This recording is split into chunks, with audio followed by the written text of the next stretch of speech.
Pyorrhoea periodontitis या फिर यूँ कहे मसूड़ों की बीमारियों की वजह से बहुत लोगों के दांत उम्र के साथ साथ गिर जाते हैं या फिर दांत खराब होने के कारण सारे दांत निकालने पड़ते हैं।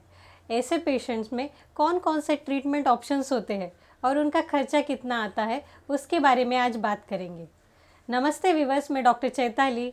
आपके घर परिवार में घर के बड़े बुजुर्ग या फिर आपके माता पिता को आपने देखा होगा कि दांत गिर जाने की वजह से वो सब कुछ नहीं खा पाते हैं या फिर सब कुछ उनको पीस कर खाना पड़ता है। ऐसी कंडीशन में कौन कौन से ट्रीटमेंट ऑप्शन होते हैं, उसके बारे में हम बात करेंगे। सबसे पहला ऑप्शन कंप्लीट डेंचर या फिर क्यों कहे कृत्रिम दांतों की पंक्ति। आप इमेज में देख सकते हैं ऊपर का और नीचे का डेंचर। ऐसा डेंचर बनाने के लिए आपको डेंटिस्ट के पास 4 से 5 बार जाना पड़ेगा।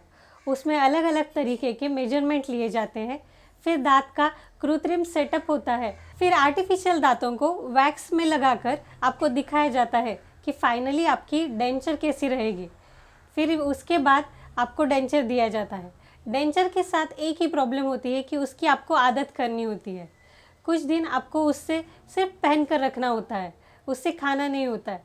पहले कि आपको पहनने की आदत करनी पड़ती है, फिर धीरे धीरे थोड़ा पतला खाना, फिर उसके बाद आप नॉर्मली फूड खा सकते हो उससे, पर आपको उसकी धीरे धीरे आदत करनी होती है। ऐसे डेंचर का अराउंड खर्चा आपको 15 से 20 हज़ार तक आ सकता है, क्योंकि इसमें अलग अलग क्वालिटी होती है, वैरायटी के अकॉर्डिंग उसका खर्चा आता है। फिर दूसरा ऑप्शन है इम्प्लांट सपोर्टेड डेंचर। आप इमेज में देख सकते हैं कि 2 इम्प्लांट प्लेस किए हुए हैं और उसके ऊपर जो लगाया हो वो बॉल टाइप सॉकेट है। उससे जो डेंचर रहता है वो फिक्स रहता है, वो हिलता नहीं है बार बार। आप खाना खाते हो तो नॉर्मल डेंचर हिलता है, तो वो स्टेबलाइज रहे। या फिर कभी कभी कुछ पेशेंट्स का बहुत ज़्यादा बोन लॉस हो जाता है, दांत बहुत पहले निकाले हुए होते हैं और फिर बाद में वो दांत बिठाने का ट्राई करते हैं। अगर ऐसे बोन लॉस की कंडीशन में हम इम्प्लांट सपोर्टेड डेंचर एडवाइस करते हैं, जिसमें ऊपर और नीचे 2-2 इम्प्लांट डाले जाते हैं और फिर उसके सपोर्ट से डेंचर बिठाया जाता है। वो जैसे आप पहले वाला सिर्फ डेंचर जैसे यूज़ करते हो वैसे आपको यूज़ करना है। दिन भर लगा के रखना है, उससे खाना खाना है, फिर वो क्लीन करना है खाना खाने के बाद, और रात को निकाल के रखना है। वैसे ही होता है, पर वो उसको स्टेबलाइज करने के लिए इम्प्लांट डाले जाते हैं। इसका खर्चा थोड़ा ज़्यादा आता है क्योंकि इसमें 4 इम्प्लांट आते हैं। आप इम्प्लांट कौन से डालते हो, कौन से क्वालिटी के डालते हो, उसके ऊपर उसका खर्चा डिपेंड है। पर मोस्टली इसका खर्चा अराउंड 50 to 70,000 तक आ जाता है।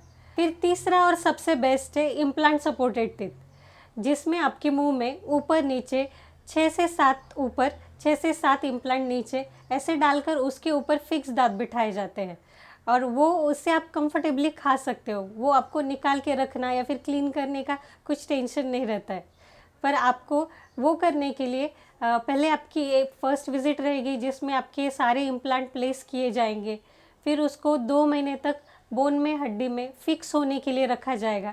फिर उसके बाद आपका मेजरमेंट लेके फिर आपके दांत बन के आएंगे।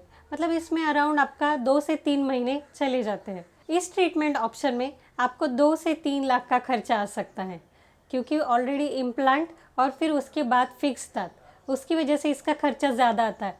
पर कंफर्ट बहुत ज़्यादा रहता है इस ट्रीटमेंट में कि आप बाद में वो आपको वो निकालने डालने या फिर साफ़ करने का टेंशन नहीं रहता है। आप जैसे दांत ब्रश करते हो वैसे ही आपको ब्रश करना है।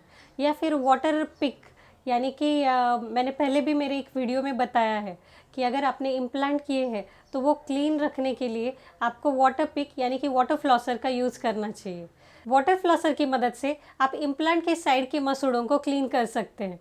तो ये थे ट्रीटमेंट ऑप्शन उन पेशेंट्स के लिए जिनके मुंह में एक भी दांत नहीं है। तो आशा करती हूँ आपको मेरा वीडियो पसंद आया होगा। लाइक और सब्सक्राइब करना ना भूलिएगा। तो चलिए मिलते हैं अगले वीडियो में किसी नए टॉपिक के साथ। तब तक के लिए अपना ख्याल रखिए।